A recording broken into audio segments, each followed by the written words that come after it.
mali po yon yung ayuda concept ng ating gobyerno, nitong administrasyon ito. Maling-mali. Dapat hindi po tayo ganyan. Napag-uusapan din nga yung benepisyo or tulong para naman dun sa mga middle income na apektado rin na nito po, General.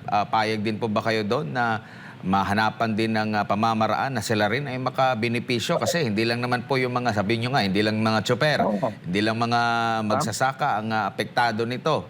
Lahat ng siguro mga hindi lang apektado nito, yung anak ng mga tiwali at mga korap na mga opisyal kasi may pera sila. Tama ka doon, no?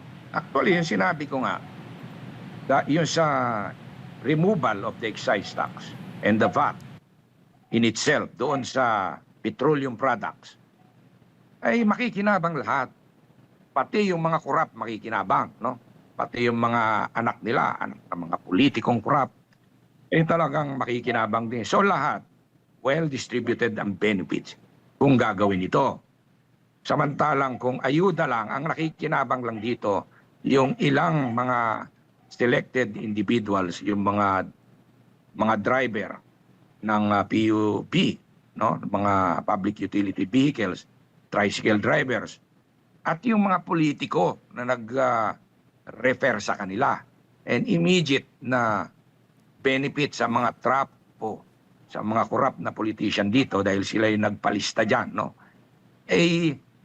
Siyempre, sa kanila nagmamano itong mga makikinabang.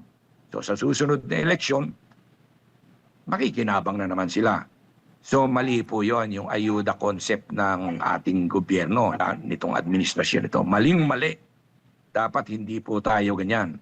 Dapat po pinag-iisipan yan bilang isang policy expert ay talagang dapat ang i-apply dito yung distributive policy na tinatabag na yan ay tinitignan na dapat doon sa lahat. And in this case, hindi lang po mga tsuper ang dapat nakikinabang dito. Dapat nakikinabang ang lahat ng mga Pilipino, lalo na yung mga negosyante, yung mga nagbabiyahe, gumagamit na sarili nilang sasakyan, papuntang mga kanilang trabaho. Yan po, no? Kaya dapat dito, lahat ng Pilipino, by removal of the excise tax and the VAT doon sa petroleum products, ay makikinabang. Opo. May mga aral po ba na dapat matutunan ang kasalukuyang administrasyon sa nakalipas na pag-handle ng nakalipas na administrasyon sa COVID-19 pandemic, General? Ayun, no? Kung i-compare natin, no? Although iba yung sitwasyon dahil COVID yun. Pero just the same, that's a pandemic, mas matindi nga yun, no? And in fact, lahat affected. Doon, maganda ang ginawa ng ating former president. Nagkaroon siya, nag-create siya ng different committees, nag-create siya ng different task force. Meron pang ang task force, yung dating, yung secretary ngayon ng DPWH, dinesignate nga siya, no? Na doon sa vaccine czar. Opo. Ng mga medical needs, no? Kasama siya doon, yung response sa COVID, sa pandemic. Si Secretary Vince Dizon. Naging boss ko yan dati, si Secretary Vince Dizon. Nung ako'y Executive Vice President for Corporate Services ng Bases Conversion and Development Authority. Talaga pong umaaksyon yan, no? Nung panahon ni FPRRD, no? Ay talagang may iba-ibang task forces na na-create.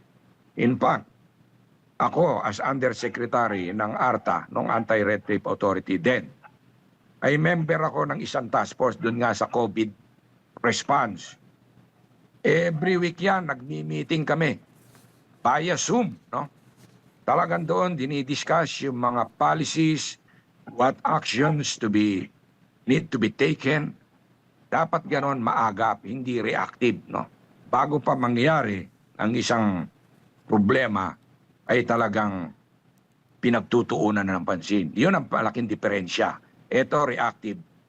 Yung yung dating gobyerno under Duterte is proactive. Yun ang big difference nila. Proactive versus reactive. Opo, may nakikita ba kayong crisis mismanagement sa kasalukuyan po, General?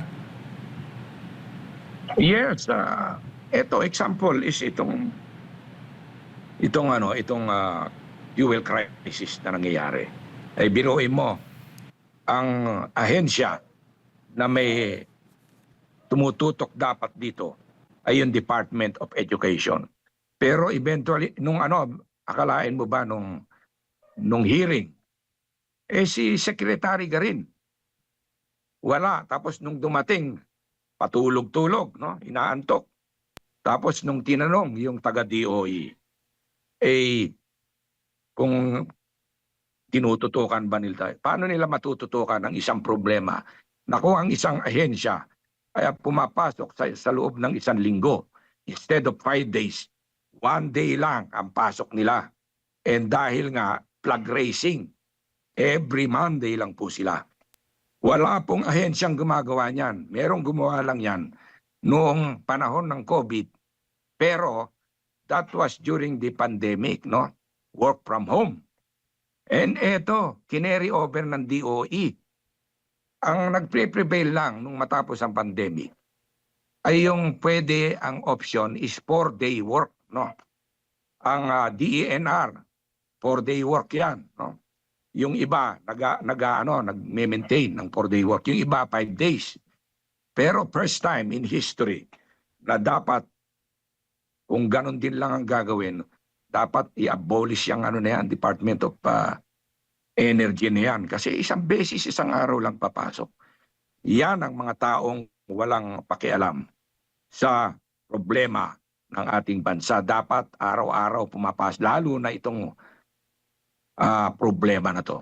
So ang lesson learned dito, ang mga tao natin dapat hindi reactive, kundi proactive and laging on the ground.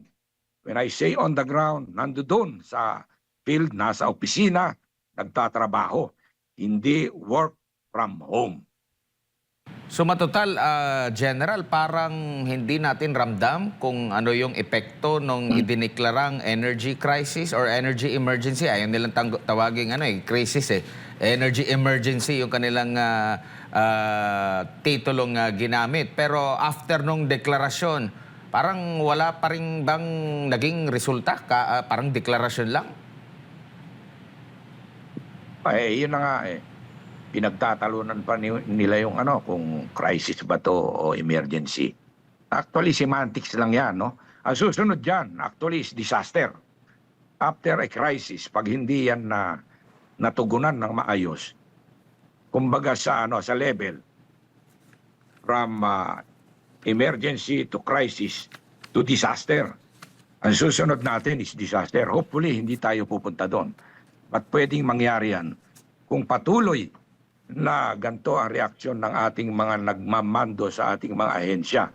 Actually, nung nalaman ng tao na once a day lang pumapasok ang Department of Education, which is every flag racing lang, dapat ang ating presidente biglang nag-issue yan ng directive. Henceforth, lahat kayo dyan, 5 days a week, nasa opisina. Ganon dapat ang immediate action ng ating presidente. Para ipakita niya na talagang tinututukan ang mga problemang ito. Paano kikilos yung mga taga-DOE kung once a day lang yan papasok? Kalokohan yon. Walang ahensya or any corporate or company ang magsusurvive pagka ganyan. And in this case, itong DOE, walang mangyayari sa atin pag ganyan sila magtrabaho once a day lang. I don't know kung binago na nila yan, no? Pero inamin mismo nila yan sa hearing.